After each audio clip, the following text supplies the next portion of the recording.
예. 다리오의 7위 제2년 8째 달에 주의 말씀이 선지자 iddo의 손자 베레키야의 아들 스가랴에게 임하여 말씀하시기를 주는 너희 조상들을 심히 불쾌히 여겼느니라. 그러므로 너는 그들에게 말하라. 만군의 주가 이같이 말하노라. 너희는 내게 돌이키라. 만군의 주가 말하노라. 그리하면 내가 너희에게로 돌이키리라. 만군의 주가 말하노라. 아멘. 너희는 너희 여기까지만 하셔도 좋습니다. 고맙습니다. 읽어주셔서. 자, 스가랴서 참 쉬운 예언은 아니죠. 어려워 보여도 그 어려워 보이는 곳에 답이 많이 있지요. 뭔가가 조금 내용이 어렵고 복잡해진다는 것은 뭔가 깊은 진리를 담고 있다는 것이기도 하겠습니다. 그래서 오늘 이 스가랴서 좀 긴장된 마음으로 여러분들과 함께 했으면 좋겠습니다. 성경 예언서에서 그러니까 예언서를 해석하시는 분들에게 어떤 예언서가 해석하기에 참 어려웠습니까? 라고 물으면 대선지서에서는 에레미야라고 이야기를 합니다.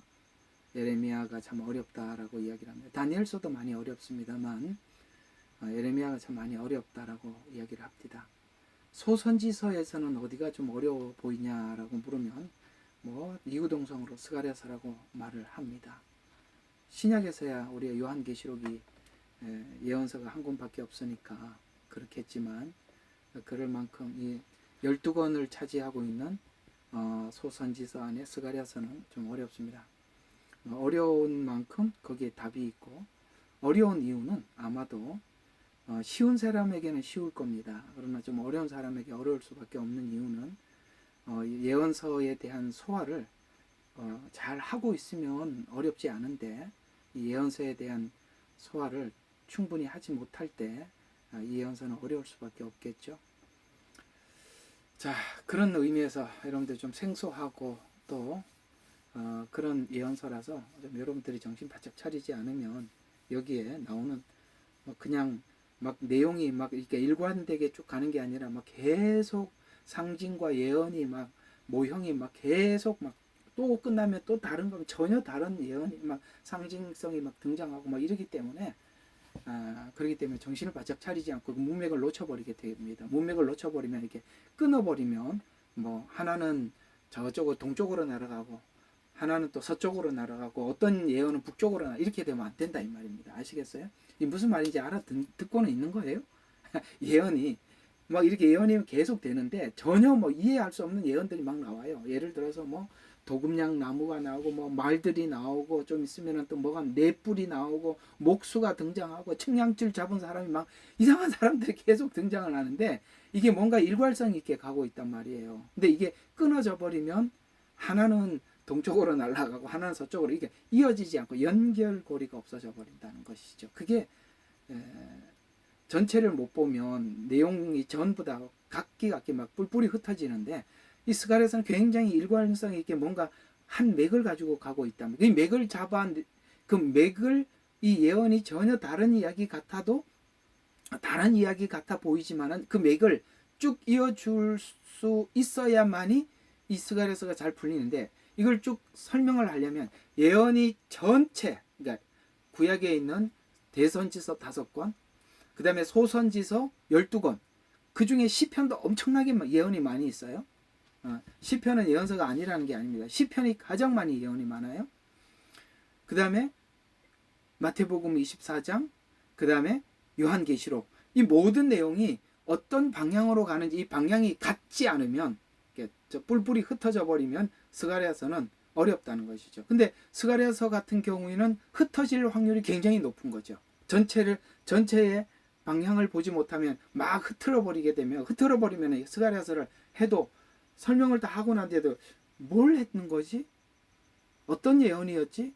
이라고 이렇게 퀘션만 남고 끝나버리니까 그런 차원에서 스가랴서가 어렵다는 것입니다. 그러니까 어려운 사람들이 되게 어려울 수밖에 없지만 성경의 예언의 방향을 다 파악하고 있는 사람들에게는 스가랴서가 어렵지 않아요. 자, 그래서 우리가 정신 차리고 잘 들으셔야 된다는 것입니다. 자, 오늘은 제목을 한번 다 보시죠. 내 안에는 성령님이 계시는 성전이 되어야 한다는 말을, 그 의미를 전달하는 스가랴서. 왜 이렇게 주제가 기냐? 이 주제를 짧게 하는 실력을 가진 목사님들이 계세요. 근데 사실 짧으면 기억을 잘 하거든요. 또 사람들이 이게 짧은 주제를 하는 게 실력인데, 실력이 없는 사람이 주제가 길긴 하지만 근데 이렇게 주제를 길게 잡을 수밖에 없는 제 속사정도 있다는 거예요. 왜냐하면 이렇게 말을 덧붙여 놓지 않으면 여러분들이 오늘 제가 여러분들에게 어떤 설명을 하려고 하는지 파악을 못하니까 그걸 좀 감을 잡으시라고 이렇게 설명할 수밖에 없어요. 그래서 잘 한번 생각해 봐요. 내 안에 성령님이 계시는 성전이 되어야 한다는. 왜냐하면은 스가랴서는 오늘 주제가, 성전에 대한 주제가 굉장히 많이 나오거든요. 성전에 대한 주제가 많이 나오거든요. 성전을 짓다가 실패한 사람이 등장이 하죠. 3장 한번 보세요. 등장합니다. 자, 여기 보면 3장 1절을 보면 대제사장 여호수아가 주의 천사 앞에 서 있고 사단들은 그를 저지하고 그의 오른편에 있는 것을 그가 내게 지금 환상을 하나님께 스가랴에게 보여주는데, 제사장 여호수아가 그 다음에 주의 천사들 앞에 섰는데 어떻게 서 있느냐? 주께서 사단에게 말씀하기를, 오 사단아, 주가 너를 책망하노라. 예루살렘을 택한 주가 너를 책망하노라. 이것이 불에서 꺼낸 나무가 아니냐? 라고 하면서 여호수아가 더러운 옷을 입고 있는 것을 보고 뭐라고 해요? 불에서 꺼낸 나무 같다, 이 말이에요. 여러분, 제사장이 옷이 깨끗해야 되잖아요. 근데 지금 불에서 꺼낸 것 같이 더럽단 말이죠. 왜 이렇게 됐죠? 그런데 4절에 보니까 옷을 벗기라고, 더러운 옷을 벗기라고 합니다. 그리고 후반부에 가보면 옷을 바꿔 입힌다라고 이야기하고 새로운 관을 씌워준다고 합니다. 이게 지금 무슨 이야기냐면 구약 성전의 실패를 이야기하는 겁니다. 이런 예언이거든요. 이 주제가 성전이에요. 그러니까 이게 지금 1차로 포로 귀환에 돌아와서 성전을 지으려고 돌아왔던 대제사장 여호수아가 성전을 짓다가 실패한 이야기를 하고 있습니다. 그러니까 이건 뭘 대비해서 상징적 의미를 가지고 있냐면, 구약 성전을 이스라엘 백성들이 포로 생활을 하고 돌아왔어요. 성전을 재건을 하지요. 소선지서가 그거잖아요. 그죠? 학계, 에스라, 이것들이, 이런 선지서들이 전부 다 이스라엘 백성들이 돌아와서 성전을 재건했던 예언들이지요. 그런데 잘 봐요. 이 예언을 하고 난 뒤에 예수님이 뭐라고 말씀하셨어요? 그렇게 지었던 성전을 헐어라, 내가 3일 만에 일으키리라고 했습니다. 그러니까 오늘 이게 대제사장 여호수아가 1차로 귀환해서 성전을 지으려고 했다가 실패를 했던 것처럼 구약 성전의 실패를 이야기하는 것입니다. 왜 구약 성전은 유지하지 못했을까요? 성전을 지어놓고도 말라기에 성전 문을 닫으라고 했을까요? 성전을 그렇게 지어놓고 외형적인 성전은 지었는데 내 안의 성전이 완성되지 못하면 아무리 외형적인 성전이 훌륭해도, 이해가 가요? 아무리 외형적인 성전이 훌륭하게 짓더라도 그 성전을 지킬 힘이 없는 거예요. 그냥 이걸 그냥 설교 형식으로 잠깐 풀어서 설명을 할게요. 설교 형식으로. 이게 저는 뭐 이렇게 설교 형식으로 이렇게 푸는 건 별로 안 좋아하지만은, 그래도 제가 여러분들이 본 바에 의해서 지금 여러분들이 눈으로 보고 있는 형식과 같이 제가 이렇게 설명하면 좋을 겁니다. 우리는 한국교회가 교회를 잘 지었습니다. 그 안에 들어오면 모든 시설이 다 갖추어져 있어요. 근데 교회가 지금 어떻게 됩니까? 텅텅 비어져 가고 있죠. 왜 그러냐면 외형적인 건축은 잘했지만 그러니까 성전의 주인인 성도들이, 성령님이 내 안에 들어오셔서 전이 준비되어야만이 그 외형적인 성전을 유지할 힘이 되는데, 외형적인 성전은 아름다우나 성도들에게 복음이 없으니까 복음이 없으니까 성전을 유지할 힘이 없는 거예요. 구약과 똑같은 현상이 나타나는 것입니다. 금방 이해가 가시죠? 그 얘기를 하려고 하는 것입니다. 오늘 자, 다시 주제를 한번 보시죠. 내 안에 성령님이 거하는 성전이 되어야만이 한다는 말의 의미가 뭐냐? 오늘 여기 이 스가랴 성전, 이 지금 여기 이스라엘 백성들이 돌아와서 지었던 이 성전을 주님이 헐으라고 했다는 그 사실을, 왜 그걸 헐 수밖에 없었는지를 설명해 주는 것입니다. 자, 그걸 우리가 오늘 한번 정리해 보도록 하겠습니다. 사실 이런 부분들은 우리가 많이 궁금해하는 이야기들이고, 이것을 성경 안에서 우리가 답을 정확하게, 이게 성경을 해석하면서 답을 제시해 주지 않으면 우리가 하는 말은 자기 상상에서 엉성하게 대답을 하는 거기 때문에, 왜 교회가 망해가? 왜 교회가 이렇게 교회를 지어놓고 왜 그 교회 안에는 전부 다 인본주의야? 그 안에는 왜 예수님이 없어? 그럴 수밖에 없죠. 왜요? 그 안에 있는 성도들이 주님을 영접한 흔적이 없고 성령님이 그 안에 있는 흔적이 없는데 어떻게 그 교회를 유지할 수가 있겠습니까? 그걸 성경을 통해서 답을 딱 가지고 설명을 해줘야만이 그게 확실한 답이지. 글쎄, 뭐 그 안에 있는 사람들이 뭐 예수 제대로 안 믿어서 그렇겠지 뭐. 그건 막연한 자기 이야기밖에 안 돼요. 성경에서 딱 증명을 해서 설명을 해줄 수 있어야 된단 말이죠. 오늘 그 이야기를 한번 정리를 해보자라는 것이고, 또 이것이 예언이라는 측면에서 어떤 의미를 가지고 있는지 보도록 하겠습니다. 참 설명을 하면서도 항상 이렇게 어려운 설명들을 여러분들이 하게 되어서 참 저도 힘들긴 합니다만, 참 여러분들도 잘 따라와 주셔서 감사하긴 한데 오늘 좀 잘 따라와 주시면 좋겠습니다. 자, 한번 보시죠. 자, 우리가 스가랴서를 한번 생각을 해보면 그 배경을 한번 생각해 봅시다. 이스라엘 백성들은 포로 생활을 하면서 여러분 가장 두드러지게 나타났던 게 뭐냐면, 지난날 하나님 앞에 예배 드렸던 그 예배 생활을 굉장히 그리워했었어요. 지난날 성전이 있어서 누렸던 그 축복들이 있을 때는 몰랐단 말이에요. 이해가 가요? 우리 예레미야 눈물방 혹은 주생명 선교교회라는 이런 하나님이 교회를 세워주셨어요. 우리가 이 안에 있을 때 이렇게 막 혜택을 받고 은혜를 받고 교제하고 행복할 때는 우리가 모를 수 있어요. 이게 얼마나 소중한지 잘 모를 수 있어요. 이 안에 있을 때는 왜 당신은 왜 그래? 나는 이런데 너는 왜 그래? 뭐 이런 얘기 할 수 있어요. 근데 그것도 얼마나 행복한 이럴 때 뭐라고 얘기해야지? 행복한 넋두리 이렇게 얘기해야 되나요? 그것도 이렇게 말할 수 있는 사람이 내 앞에 있는 게 얼마나 행복한 넋두리예요. 맞지요? 그런 사람조차도 없이 혼자 살면 그것처럼 불행한 게 어디 있겠어요? 사실 이들이 성전을 가지고 하나님 앞에 예배할 수 있었던 지난날 과거가 얼마나 귀했던지를 이 바벨론 포로 생활을 하면서 굉장히 그리웠었어요. 그 안에 성전이 있어서 그저 예배 드리고 찬양하고 그랬었지만, 지금 그걸 할 수 없는 상태에 왔을 때 예배의 즐거움, 하나님을 찬양했던 기쁨, 성도와 교제할 수 있었던 행복이 얼마나 귀중한지 포로 생활을 하고 난 이후 경험을 하고 돌아와서 성전을 재건해야 되겠다라는 그 불타는 마음이 그들 가슴 속에 불타오를 수밖에 없었다는 거죠. 그래서 스가랴서가 말하고자 하는 것은 성전의 중요성에 대해서 말해주고 싶은 것입니다. 구약 성전은 건물로서 성전을 설명하고 있어요. 그렇죠?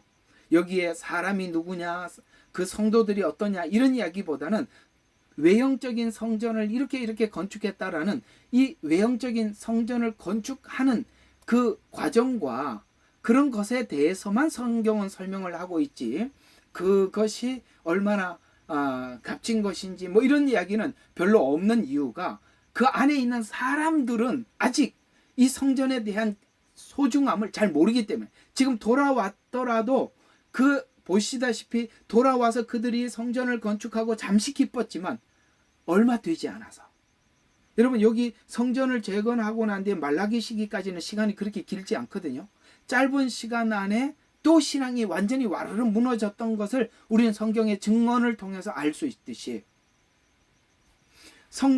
구약 성전은 건물 성전으로서 성전을 말하고 있지만 신약에 있는 성도 각자가 성전이 되어서 교회로 모여지게 되었다. 무슨 뜻이냐면 이렇게 되는 겁니다. 구약은 성전을 지어놓고 성전에 사람이 모여드는 구조였다면, 신약은 예수님을 영접하고 성령님이 내 안에 주인 된 자들이 모여서 교회가 됐다는 거예요.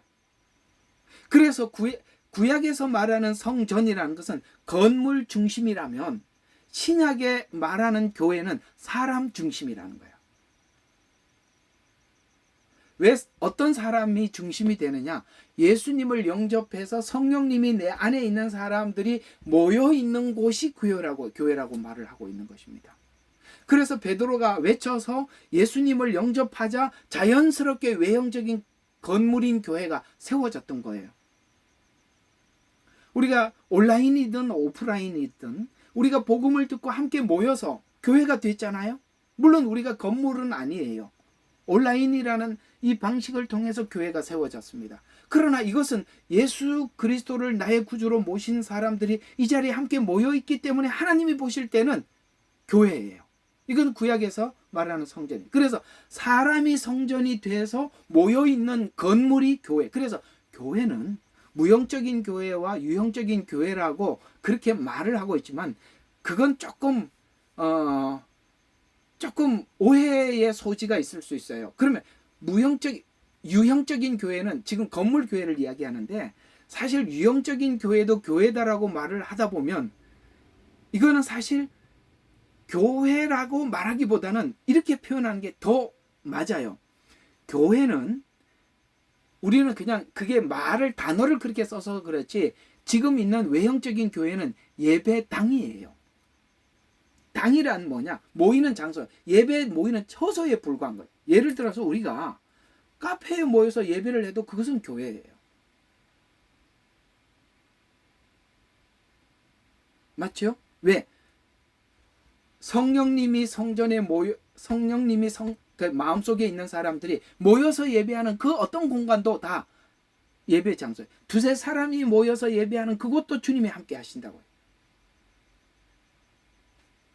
그런 의미에서 구약교회는 건물 중심이라면 신약교회는 사람 중심이라. 그래서 무형적인 교회, 유형적인 교회 이렇게 표현한 건 너무나도 사람들이 오해할 소지가 많아서 우리는 이렇게 정하도록 해요. 교회는 성도고 예배드리는 처소는 교회 당으로 정합시다.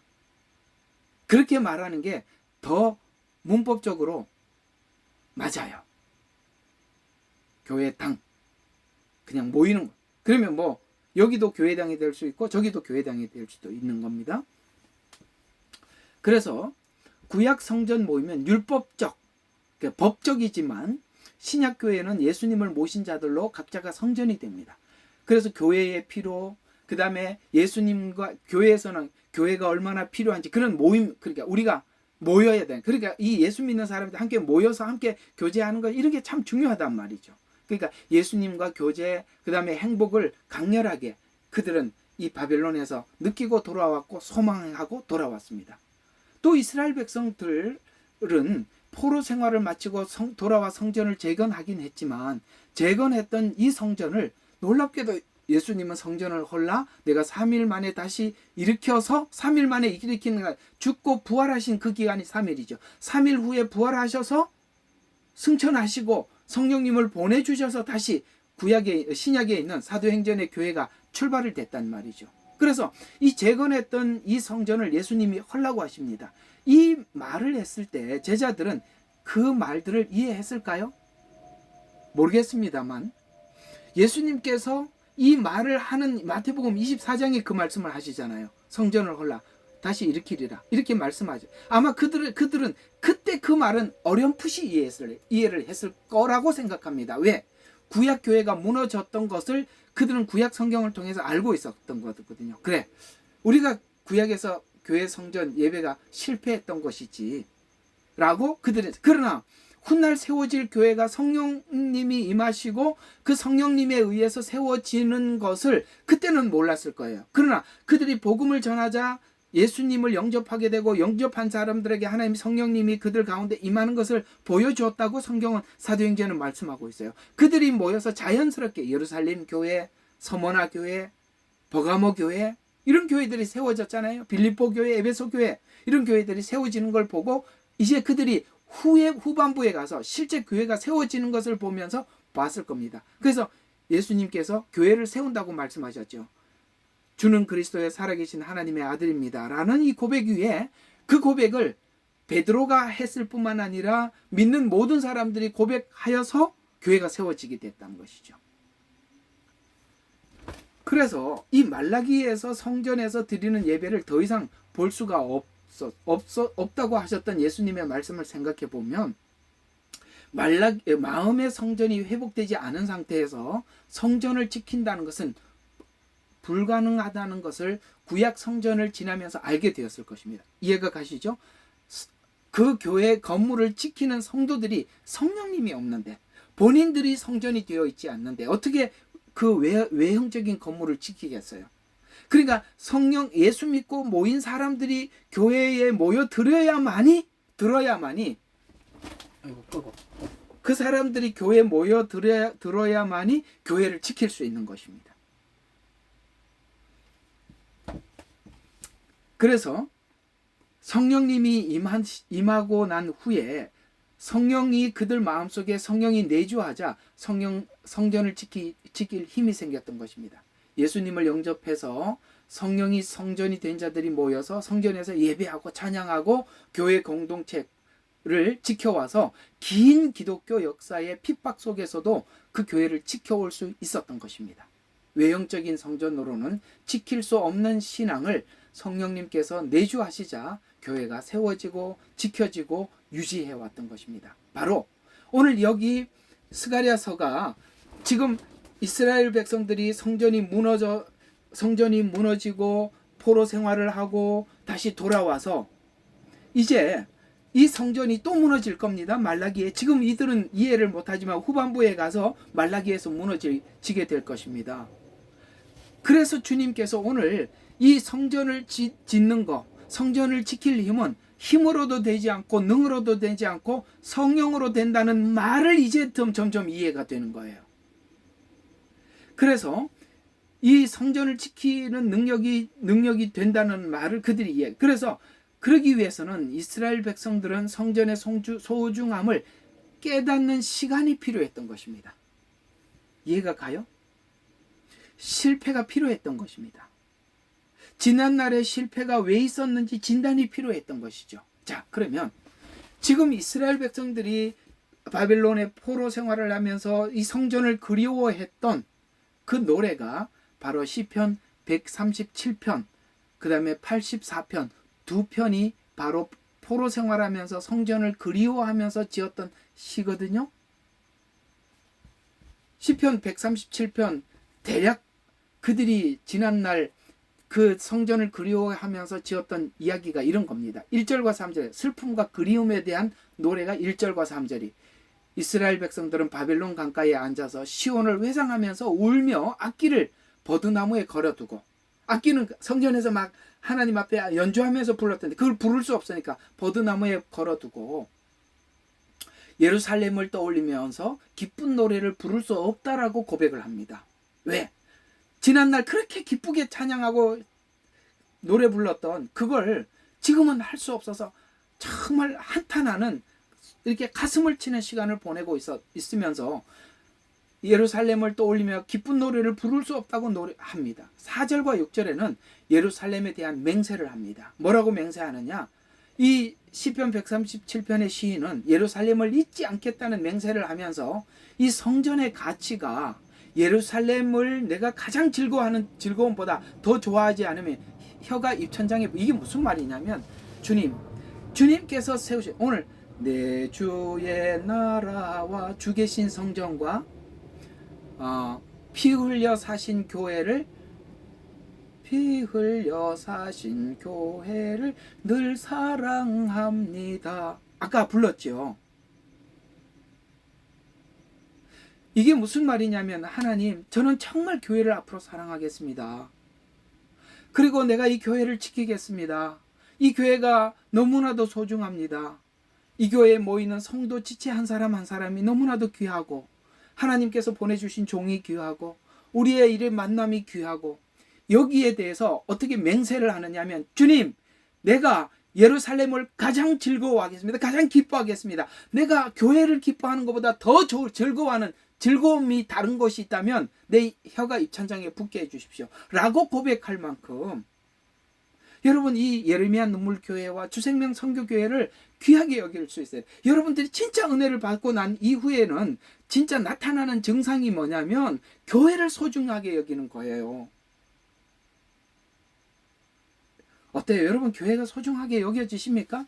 아이고 여차하면 뭐 딴 교회 가면 되지 뭐 아유 여기 있다가 보고 아니면 딴 데 갈 거다 이렇게 생각하면 다 허당이에요. 다 허당이라고요. 에이 여기 아니네. 여러분 딴 데 가도 또 아니에요. 여러분 마음이 하나님 주신 교회를 소중하게 여기지 않기 때문에 그래요. 이런 게 있습니다. 교회가 내 마음에 들어야 교회를 사랑하고 내 마음에 안 들면 교회를 사랑하지 않는다. 그건 아니라 이 말이에요. 마음에 안 드는 이유는 하나님께서 여러분에게 여러분의 죄된 어떤 부분을 고치기 위해서 마음에 안 드는 사람을 붙여준 거야. 예? 여러분을 고치기 위해서 붙여준 사람이 있기 때문에 마음에 안 드는 거예요. 왜 내 문제는 보지 않고 딴 사람이 마음에 안 든다고 생각하느냐 이 말이에요. 교회를 사랑할 수 있어야 돼요. 내가 싫더라도 하나님께서 이 싫어하는 이곳에서 내가 그걸 극복하고 넘어가기를 원하는 거예요. 저는 이걸 정말 옛날에 전도사 생활하고 집사 생활할 때 하나님이 많이 교육시켜 주셨어요. 누가 마음에 100% 드는 교회 다니는 사람이 어디 있습니까?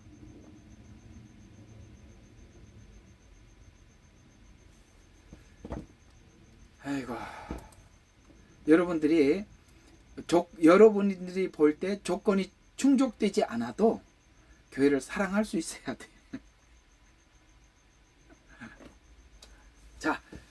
자, 그래서 오늘 4절과 6절과 같은 고백이 우리 가슴 속에도 있어야 되는 겁니다. 자, 그 다음에 9절, 7절과 9절. 이 얘기를 하면 항상, 그래, 뭐 여러분들 화면이 켜지나 꺼지나 뭐 아멘 소리는 못 들으니 할 수 없지. 뭐. 자, 계속 7절과 9절은 뭐라고 고백하느냐 한번 봅시다. 자, 성전이 무너지고 포로로 잡혀갈 때 그들이 무너지는 걸 좋아했던 사람들이 있어요. 누구냐?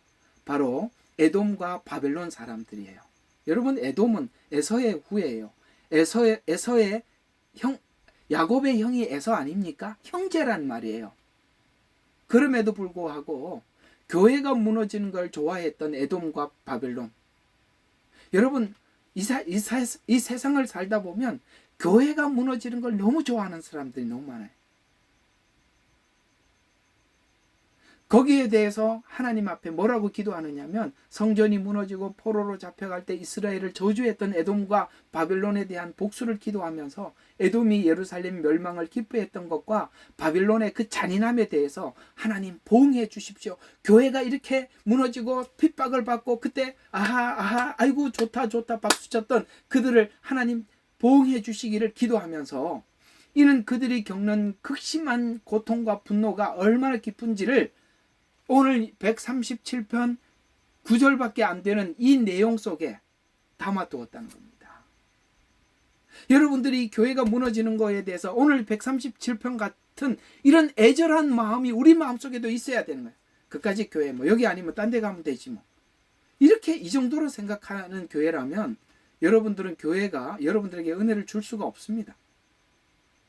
여러분 마음속에 교회를 소중히 여기는 마음을 가질 때 여러분에게도 하나님께서 여러분이 상상하는 이상의 은혜를 줄 수 있는 것입니다. 교회를 함부로 여기고 교회를 대충 생각하는데 무슨 은혜를 줄 게 뭐가 있겠어요?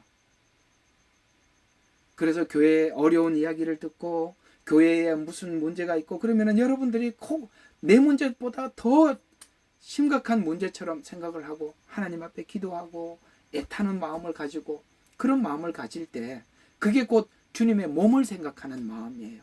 그건 교회는 예수님의 몸이잖아요. 그 몸을 생각하는 마음이에요. 여러분 교회를 생각하는 마음과 믿음은 이 꼴이에요. 그게 다를 수 없어요. 오늘 하나 여러분들이 이제 아는 노래 하나를 소개해 주면 이 보헤미아라는 그 노래 참 많은 사람들이 불렀죠. 지금 이 시편 137편을 배경으로 부른 노래거든요. 그 가사를 한번 적어봤어요. 이 노래 때문에 이들이 참 많은 사람들에게 사랑을 받게 되었던 노래인데 한번 그냥 우리 한국어로 번역을 좀 내가 이렇게 찾아서 한번 이렇게 올려봤습니다. 한번 보시면 바벨론 강가에서 우리는 앉아 있었고 시온을 기억하며 울었습니다. 그곳에서 우리는 우리의 수금을 버드나무에 걸었습니다. 이 137편 그대로죠. 걸었습니다.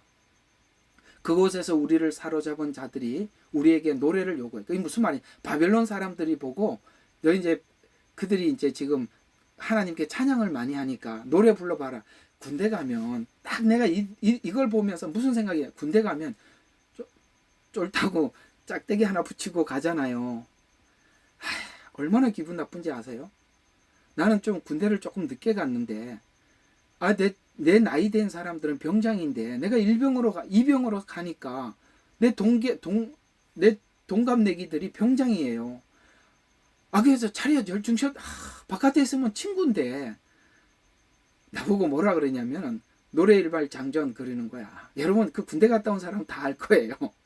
이야 얼마나 자존심 상하는지. 노래일발 장전 그러니까 딱 생각해 장전 끝. 그래가 군대는 그럽니다. 그럼 발사 그러면 노래를 불러야 돼요. 지금 그런 수치를 주는 거예요. 이스라엘 사람 세워놓고 노래일발 장전. 이 사람들이 아는 노래가 뭐겠어요? 하나님을 찬양하는 거죠. 지금 그 노래예요. 그건 엄청난 수치예요. 그걸 지금 이야기하고 있는 거예요. 한번 보세요. 우리는 수금을 버드나무에 걸었습니다. 그곳에서 우리를 사로잡은 자들이 우리에게 노래를 요구했고, 딱 아까 그죠? 짝대기 하나 일병 불러다 놓고 노래일발 장전 똑같은 거예요. 난 이걸 보자마자 그게 딱 떠오르더라고요. 그래서 우리의 학대자들이 기쁨을 요구했습니다. 우리는 우리를 위해 시온의 노래 중 하나를 불러라.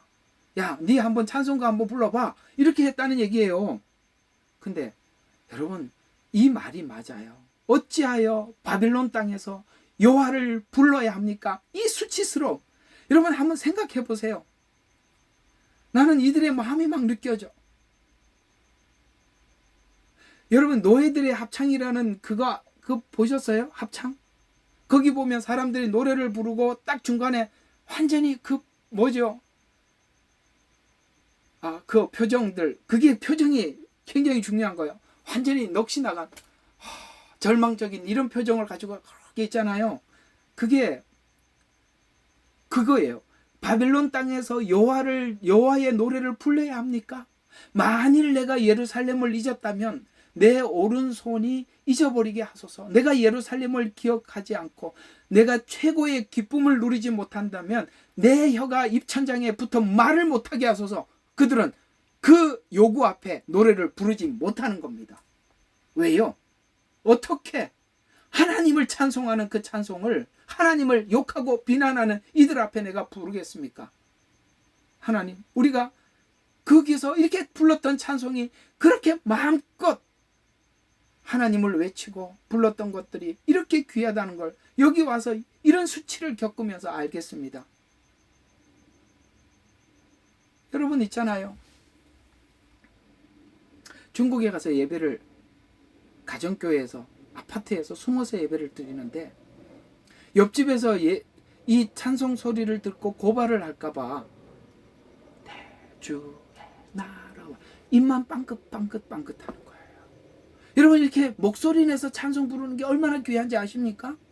옆에 사람이 듣든 말든 내가 하나님을 찬송 부를 수 있는 이런 자유로운 국가에 사는 게 얼마나 감사한지 아세요? 이 찬송 소리가 누군가가 들으면 큰일 날 것 같아서 이 찬송을 목 놓아서 마음껏 부를 수 없는 사람들이 너무 이 지구상에 많아요.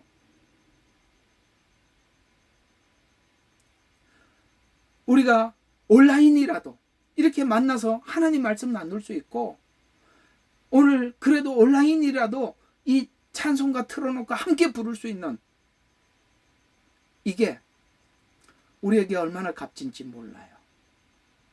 이 시편 137편에 이 찬양의 이 노래가 모든 사람들에게 알려지기 위해서 보니에미라는 한 흑인들이 이 노래를 부르면서 지난날 이스라엘 백성들의 그 고통을 우리와 함께 나누자고 이게 불렀던 그 오늘 기억이 나서 한번 이 가사를 여러분들에게 함께 나누어 보았습니다. 감사할 수 있어야 되는 것입니다. 이 공동체가 만들어진 거, 우리가 함께 모여서 예배할 수 있는 거, 이렇게 온라인이라도 찬양을 틀어놓고 함께 찬양할 수 있는 거, 함께 같은 길을 가는 사람들을 만나서 대화할 수 있는 거. 오늘도 우리 대전에 여러 분들이 오셔서 예배 드린 모습 참 제게는 너무 감격적이고 너무 감사했어요. 그래라도 이렇게 모여서 우리가 나누고, 오늘도 맛있는 수육 드셨다고 그러는데 그렇게 음식도 먹고 함께 나눌 수 있는 거 얼마나 행복한 거예요. 물론 여기는 오늘 야유 예배를 드렸지만 우리 팬데믹 때 겪어봤지요. 얼마나 보고 싶고 얼마나 그리웠어요. 이스라엘은 성전 없음을 마음 깊이 체험했어요. 그걸 체험했지만 포로 생활 후에 돌아와 성전을 재건했지만 또 성전은 변질되었습니다. 그 이유는 외형적인 성전은 완성되지만 오늘 계속 반복하는 게 그거예요. 내 안의 성전이 완성되지 못했기 때문입니다. 그래서 스가랴서는 힘으로도 안 된다, 능으로도 안 된다, 성령으로 된다는 말씀을 이제 우리는 분명하게 이해를 해요. 이게 막막한 이야기가 아니라 실제 우리가 경험을 하려면 우리가 이런 과정을 겪어봐야 된다는 거예요. 신약에 와서 더 분명하게 알게 되죠. 그런 의미에서 스가랴서가 말하는 성전 재건의 중요성에 대해서 정리해 보면, 구약 성전은 율법에 따라 모이는 곳이라면 신약 성전은 구원받은 성도가 모이는 교회를 성전이라고 하고, 마지막 성전인 천년 왕국의 성전은 예수님이 통치하는 경험을 하는 왕국입니다. 그래서 구약의 성전은 가장 불안정했고 신약에 있는 성전은 그래도 완성적이었지만, 그러나 뭔가 완성을 향해 가는 과정에 불과하고, 진짜 성전은 뭡니까? 천년 왕국의 예수님이 실제 주인이 되셔서 통치하는 그 완벽한 성전을 하나님께서 점점 윤곽을 드러내 보이는 것입니다. 구약 성전을 통해서 실패를, 신약 성전을 통해서 완성을 향해 가는 과정을, 천년 왕국 성전을 통해서 완전한 성전을 향해서 이렇게 세 단계로 성전을 확장시켜서 우리에게 이해시켜 주는 겁니다. 그래서 우리가 성령에 의해서 성전이 완성된다는 것은, 구약 성도들은 실패를 해서 성령을 붙잡게 만들고 성령이 들어오셔서 우리 안에 작업을 하셔서 그 완성을 향해서 가는 과정을 우리가 경험하게 하는 것입니다. 이해가 가면 같다고 사인이라도 좀 해줘 봐요. 이게 제가 설명이 쉬운 게 아니라서 여러분들이 조금 확인을 하고 지나가고 싶어서 자꾸 반복하는 거예요. 그래서 이 모든 것은 성전 중심의 신앙의 중요성을 말해주고 있어요. 그래서 제가 항상 강조하는 게 그거예요. 교회 중심이어야 한다. 항상 여러분들이 아무개 지역장이 이번에 모입니다, 모이십시다 하면은, 내가 스케줄 보고 딴 스케줄이 있어서 못하겠네요 하지 말고 그 딴 스케줄을 바꾸라고 좀. 네? 내 스케줄, 그러니까 교회는 하나님은 항상 두 번째고 세 번째예요. 하나님, 제가요 이번에 그 모이자고 지역장이 그러는데 제가 이 일이 있어서 못 가. 그러니까 주님이 2순위라니까. 그래서 주님이 3순위라고요. 왜 교회 중심이라고 그러냐면, 여러분들 이렇게 모이는 게 굉장히 중요한 거예요. 그래야 삼겹줄이 끊어지지 않는 거예요. 이게 모이지 않으면 여러분 나도 모르게 홀로 가게 되게 돼 있는 거예요. 그래서 교회 중심이라는 거예요. 두 번째 뭐라고요? 말씀 중심이에요. 여러분 그냥 스스로 생각하는 이성적으로 판단하지 마세요. 무슨 일이 오더라도 성경이 뭐라고 말씀하셨을까? 하나님은 뭐 어떻게 하는 걸, 어떻게 행동하는 걸 기뻐하실까? 생각을 하고 행동을 하시라는 거예요. 그게 말씀 중심이라는 거예요. 세 번째는 뭐라고요? 예배 중심이에요. 무슨 일이 있어도 예배 시간은 다른 약속을 하면 안 돼. 다 그냥 밀치고 그냥 예배는 그냥 전투하듯이 막 적진 앞으로 가듯이 그냥 들어오셔야 되는 거예요. 그래야 주님 오시는 그날까지 우리 자신을 지켜나갈 수가 있는 거예요. 예배도 항상 하나님이 2순위 3순위 되면 목사님 하나님 오늘 저 친구하고 약속이 있으니까 내일 갈게요. 뭐 우리는 일주일 내내 예배에서 있는데 이거 어떻게 다 합니까? 그러니 못하는 거예요.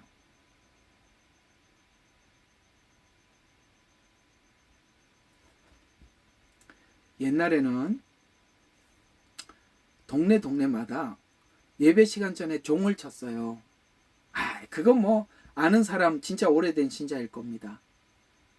그래서 동네 마을에 종이 있어서 목사님이 꼭 1시간 전에 나오면 제가 이렇게 여러분들에게 알려주듯이 1시간 전 땡땡 하면 밭에서 일하다가 아이고야 예배 시간이다. 왜냐면 사람들 대부분 시계가 없거든. 다 농사하죠.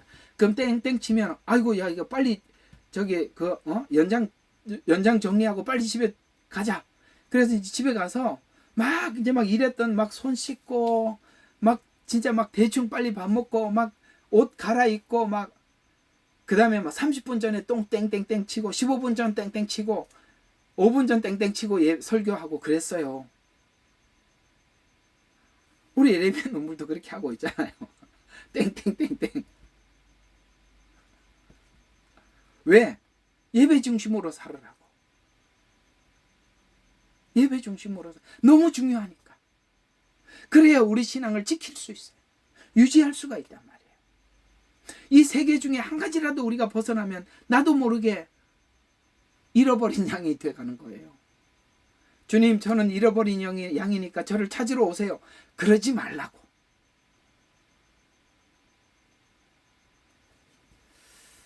이 세 가지 정말 중요합니다. 이 모든 행위는 교회에서 이루어지는 거예요. 교회 중심, 말씀 중심, 예배 중심은 전부 다 교회에서 이루어지는 거예요. 지금 이스라엘 백성들이 포로 생활을 하면서 이게 얼마나 귀중했던 시간들이었는지를 지금 드디어 마음에 다 이렇게 느끼고 돌아온 겁니다. 그래서 교회의 소속의 중요성을 다시 한번 생각하게 만들어주고 있는 것입니다. 그래서 스가랴서 기록 목적은 첫 번째로 성전 재건의 중요성을 알려 성전 재건을 격려하기 위함입니다. 그래서 성전 재건이 얼마나 중요한지, 그 다음에 성전을 통해 말씀을 전달받은 성도들이 내 마음의 성전을 세워나가는 것이 얼마나 중요한지, 말씀을 들어야 내 속에 죄를 지적을 받게 되고 그 다음에 죄와 싸우게 되고 뭔가를 해결해 나가니까 포로기에 겪었던 간절했던 기억을 되살려서 성전 재건을 독려하기 위함이에요. 그래서 교회가 존재하는 이유와 교회에 소속되어야 한다는 이유는 자신의 신앙이 교회를 통해서 자신의 신앙에 필요한 것을 교회가 충족해 주더라는 거예요. 이렇게 말씀을 와서 들어야 우리가 필요한 것을 충족해서 살듯이, 이 말씀을 듣지 않는데 어떻게 우리가 살아갈 수가 있겠어요?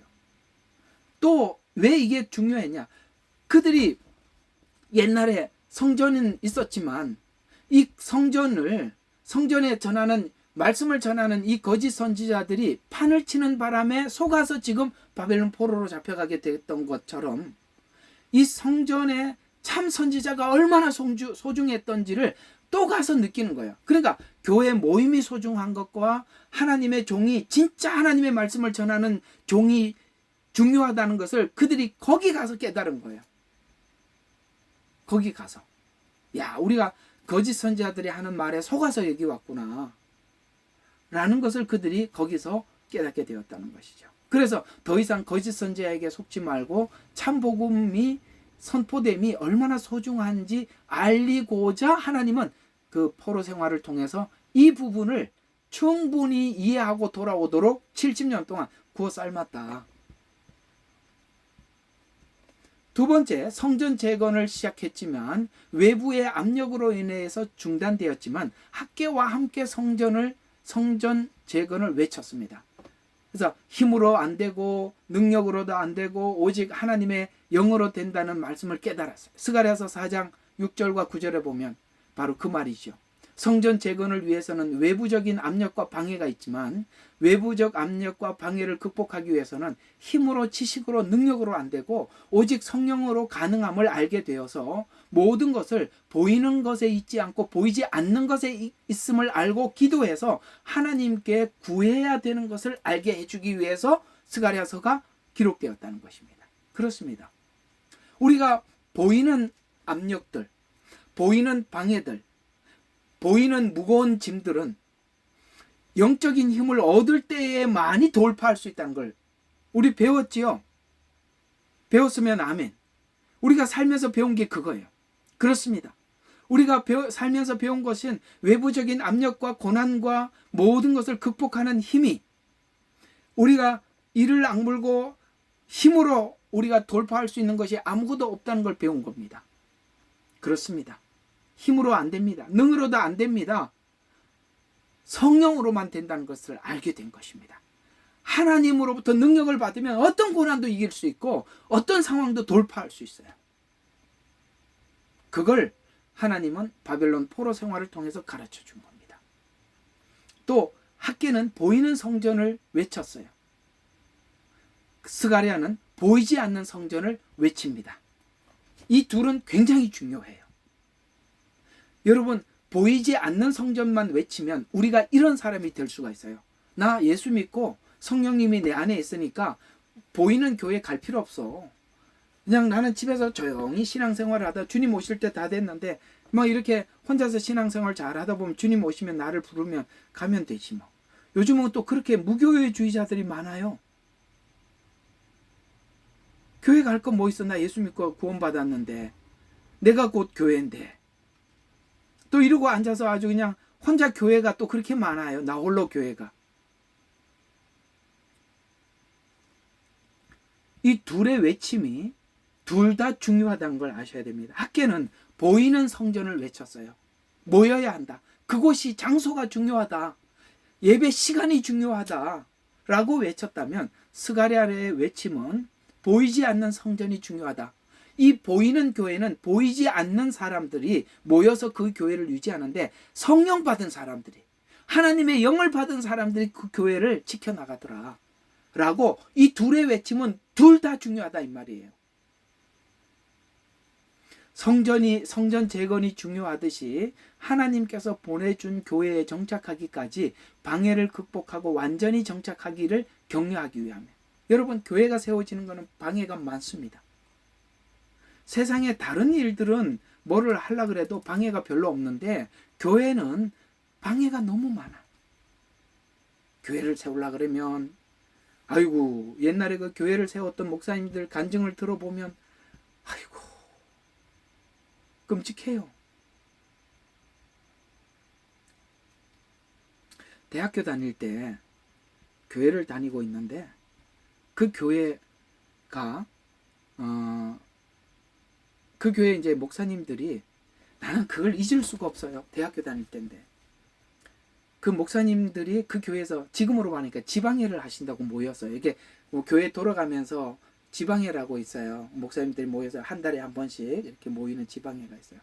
근데 그 이제 지방회를 목사님들이 오시면 그 교회에서 이제 식사도 준비하고 간식도 준비하고 이게 대접을 해요. 옛날에는 식당에 가서 잘 안 먹고 교회에서 다 이렇게 대접을 했어요.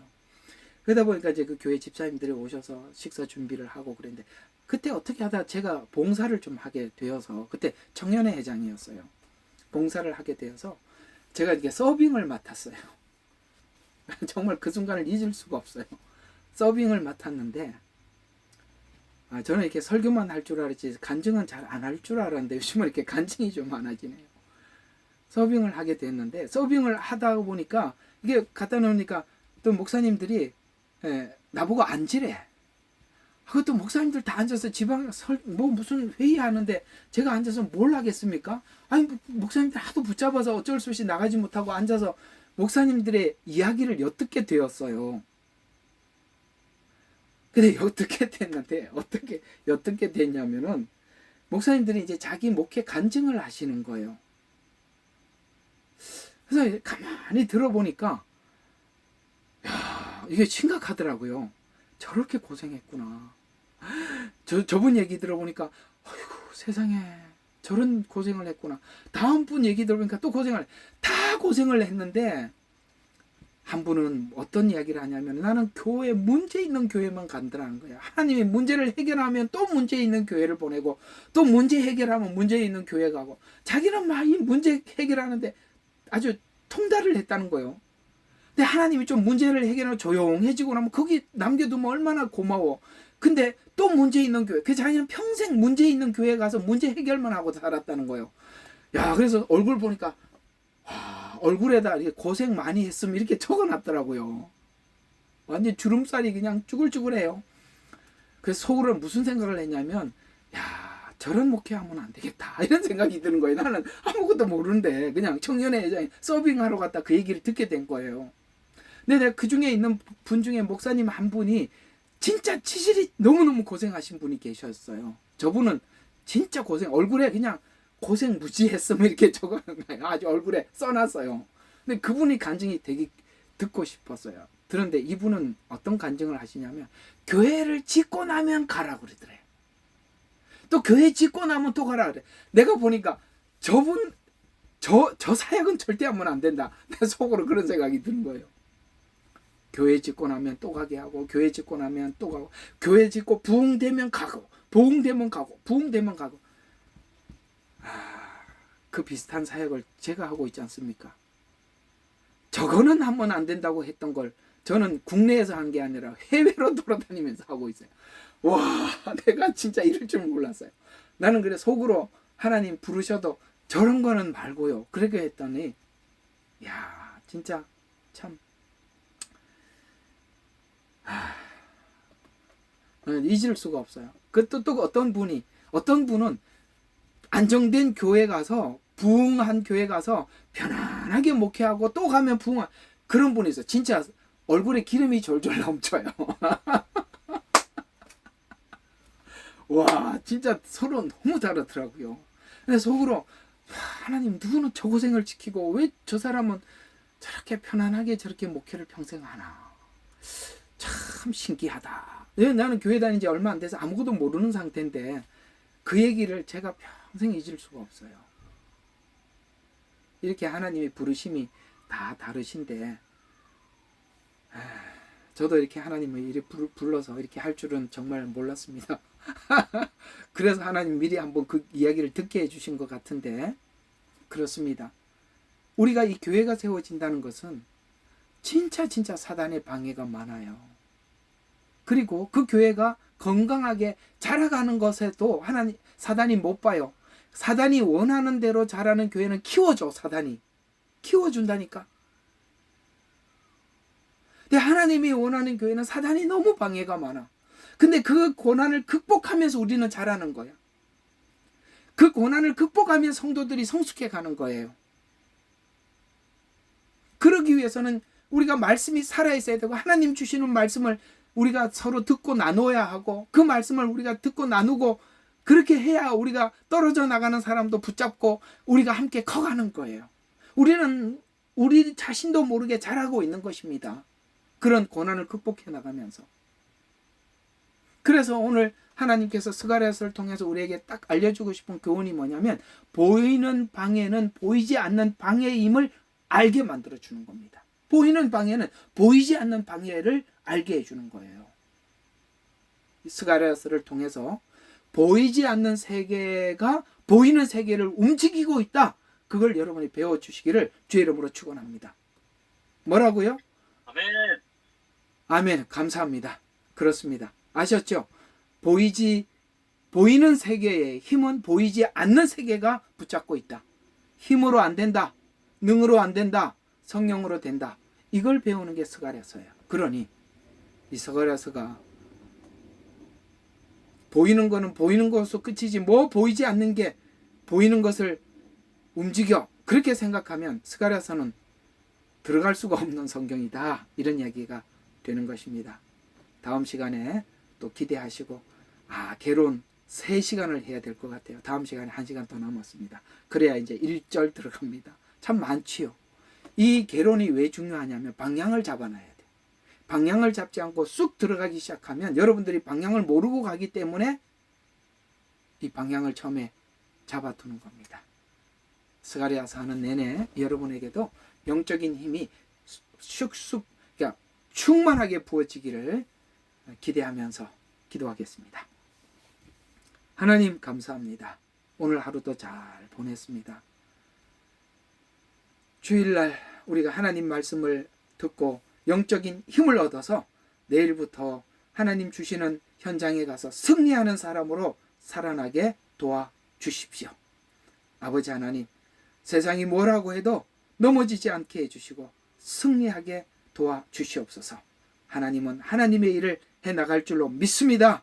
우리가 세상에 되어져가는 모든 일들을 보고 좌절하지 않게 도와주시옵소서. 보이는 것은 보이지 않는 힘에 의해서 움직인다면 하나님께서 모든 것을 움직이고 있습니다. 비록 사단이 하는 일들이 모두 다 하나님을 위한 일을 하듯이 사람의 악함도 사람의 욕심도 써서 하나님 악을 선으로 바꾸시는 하나님의 능력을 믿습니다. 언젠가 우리가 요셉처럼 하나님 앞에 고백하게 될 줄로 믿습니다.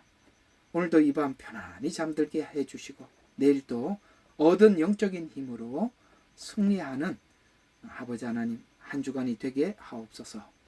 예수님 이름으로 감사하며 기도드렸습니다. 아멘. 예, 감사합니다.